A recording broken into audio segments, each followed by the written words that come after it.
il faisait des scènes ouvertes le mardi.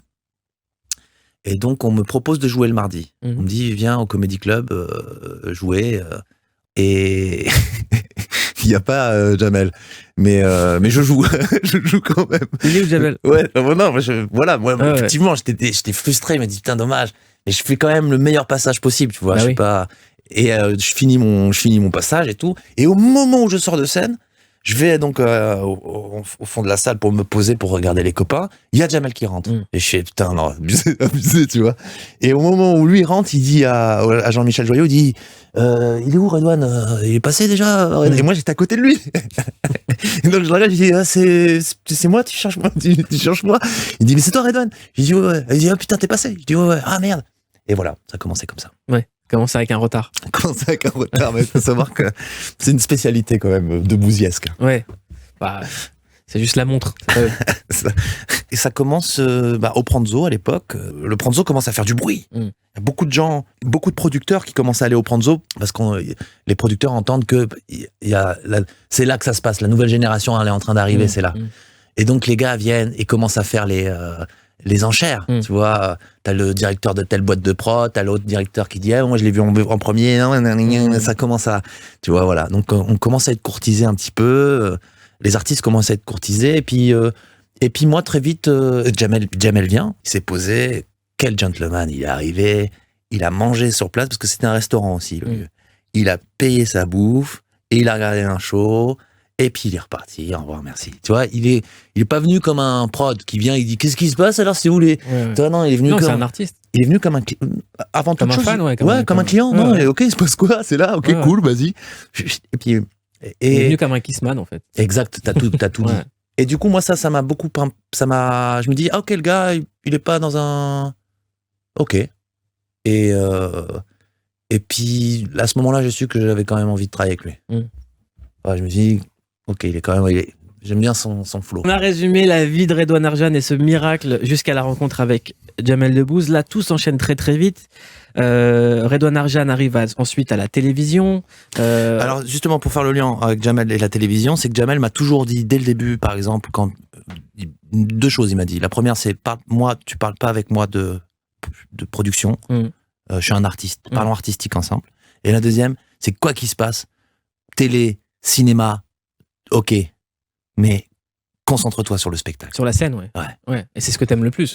Et puis c'est ce que je n'aurais jamais été au cinéma ou à la télé sans l'amour et l'énergie que je reçois sur scène. Tu peux pas dire à tes parents, parce que toi tu pars quand même comme un rocker à la base. Tu dis vas-y, je vais me construire, je pars. Ouais. Tu crois que t'es le roi du monde. T'arrives, t'es tout claqué. Donc tu peux même pas retourner voir tes parents pour leur dire vous avez pas 50 balles. Tu peux même pas retourner pour dormir ou pour manger un truc. Donc effectivement, je me suis retrouvé à la rue. On appelle ça à la rue. Qu'est-ce que t'as fait pendant 1 an en Inde avec ton pote suite à une rupture? On a raidé. On a raidé. On a fait le tour. On a bougé partout. Kerala, Punjab, on a Goa. Qu'est-ce qui t'a le plus bouleversé là-bas? Ce qui m'a le plus bouleversé, c'est que malgré toute l'adversité, toute la violence, la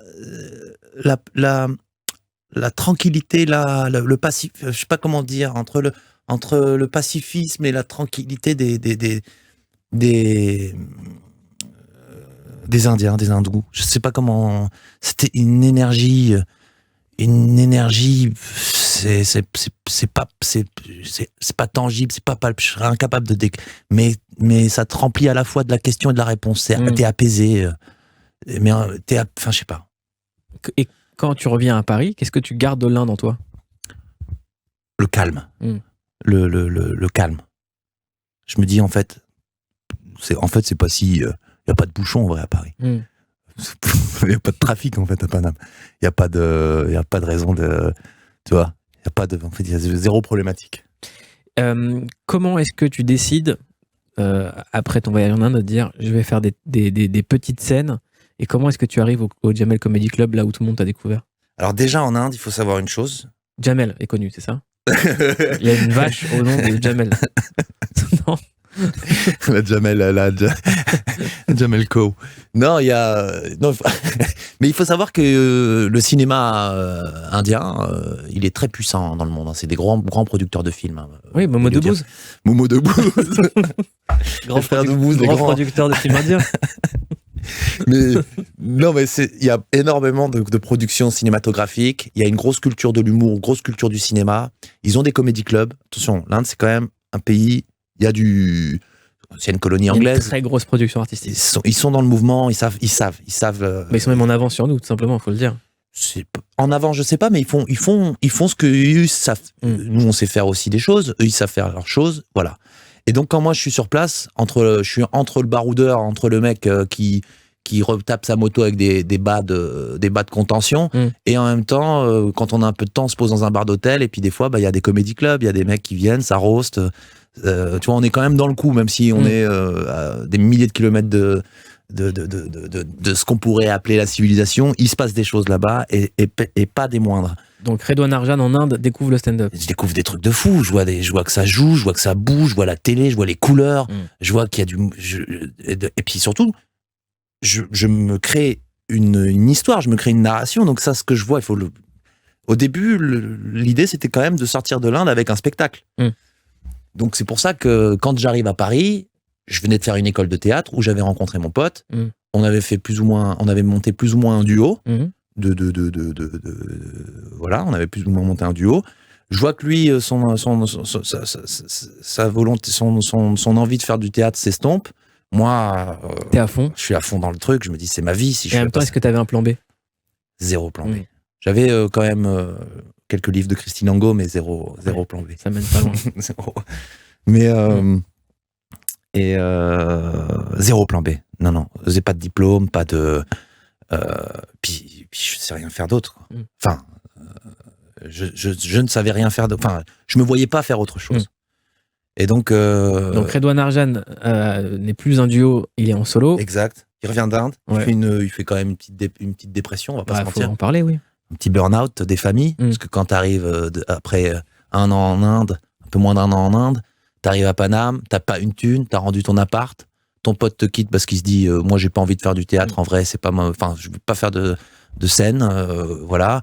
La fleuriste, elle a fait sa vie. La fleuriste, ça fait bien longtemps qu'elle a fait sa vie, et d'ailleurs je souhaite le meilleur. Et c'est ce qu'on dit souvent. Quand on n'a pas digéré. J'espère qu'elle va bien. Mais non, puis pas une thune, pas d'appart. Tu peux pas dire à tes parents. Parce que toi, tu pars quand même comme un rocker à la base. Hein. Tu dis, vas-y, je vais me construire, je pars. Ouais. Tu crois que t'es le roi du monde. T'arrives, t'es tout claqué. Donc, tu peux même pas retourner voir tes parents pour leur dire, vous avez pas 50 balles Tu peux même pas retourner pour dormir ou pour manger un truc. Donc effectivement, je me suis retrouvé à la rue. On appelle ça à la rue. Et je suis devenu végétarien avec le temps. Ah. Donc, c'est encore plus compliqué. Pourquoi t'as décidé d'être végétarien? Parce que j'aime pas les animaux. Il s'est passé des choses dingues au cinéma, notamment avec Sarah Forestier, avec Aurel San. Ouais. Et pour le film de Sarah Forestier, il y a eu une transformation physique. Ouais, ça a été intense. Hein, ouais, énormément de travail. 6 mois de prépa physique, moins 17 kilos, mais beaucoup de muscles aussi. Tu mangeais quoi? Parce que je suis énormément de protéines. C'est un régime protéiné. Par contre, j'ai joué avec ma santé. Hein. Des légumes un peu? Non. Ouais. Pas au début, beaucoup de protéines. J'ai pas été très. Non, t'as été protéiné. J'étais pas dedans. Tu prenais des chèques ou pas? Oui, bien sûr, énormément. Et là, je suis sur la préparation de mon film à moi, là, en ce moment. Donc là, je repars dans une prépa physique, mais c'est d'une violence folle. Plus de légumes ou pas? Plus de légumes. Ouais, énormément de légumes. Et je suis devenu végétarien avec le temps. Ah. Donc c'est encore plus compliqué. Pourquoi t'as décidé d'être végétarien? Parce que j'aime pas les animaux. Les gens pensent que je suis végétarien parce que je les aime, mais c'est faux, je les aime pas. Non, Georges Bernard Shaw, l'auteur, disait les animaux sont mes amis, je ne mange pas mes amis. C'est pas con. Ça semble être quand même on peut pas être bon ami sens. avec tous les animaux non plus, donc on peut faire des exceptions. C'est quoi l'histoire de ce film? Tu peux en parler ou pas? C'est l'histoire de ce film, c'est un mélange entre Get Out et Hunger Games. Et c'est toi qui l'as écrit? Oui. D'accord. Coécrit avec Christophe Berthémin, mon co-scénariste, qui est aussi un compatriote lorrain, Ouais. entre Lorrains, donc voilà. Et la musique, en fait, parce que pendant le confinement, t'as sorti des morceaux qui étaient, pour moi, des tubes. C'était mes tubes du confinement. Ah, c'est cool. Est-ce que ça t'a jamais traversé l'esprit de faire un vrai album? Si, bien sûr. Ouais. Bah, on a fait un son avec Scred à l'époque. Producteur d'Orelsan. Exact. Qui s'appelait The Loser, qui est encore accessible sur iTunes. On a fait des sons. Mais si, c'est un rêve. C'est un rêve. Mais je peux pas faire ça peut pas être un faux album, quoi. Faut que ça soit vraiment un truc qui puisse vieillir aussi, qui puisse vieillir sur le long terme. Et la dernière question de cette émission, parce qu'on a raconté ton parcours très très long, quel a été le déclic dans ta vie pour que tu commences à avoir assez confiance en toi pour être hyper productif comme tu l'es maintenant? Wow, je m'attendais pas à cette... Parce que j'ai l'impression d'être hyper productif depuis 3 semaines. Dis-nous tout, Redouane Arjan. Déjà, je pense que la perte de mes parents, voilà, en vrai. J'ai perdu mes parents il y a 3 ans, maintenant, et là, je me relève doucement. On a pris quand même 2 ans dans la gueule de confinement et de pandémie, et donc on m'a presque un peu volé le deuil, et là, ça y est, c'est décidé. On vit qu'une fois, et je veux pas à la veille de ma fin me dire putain, j'aurais pu dire ça, j'aurais pu faire ça.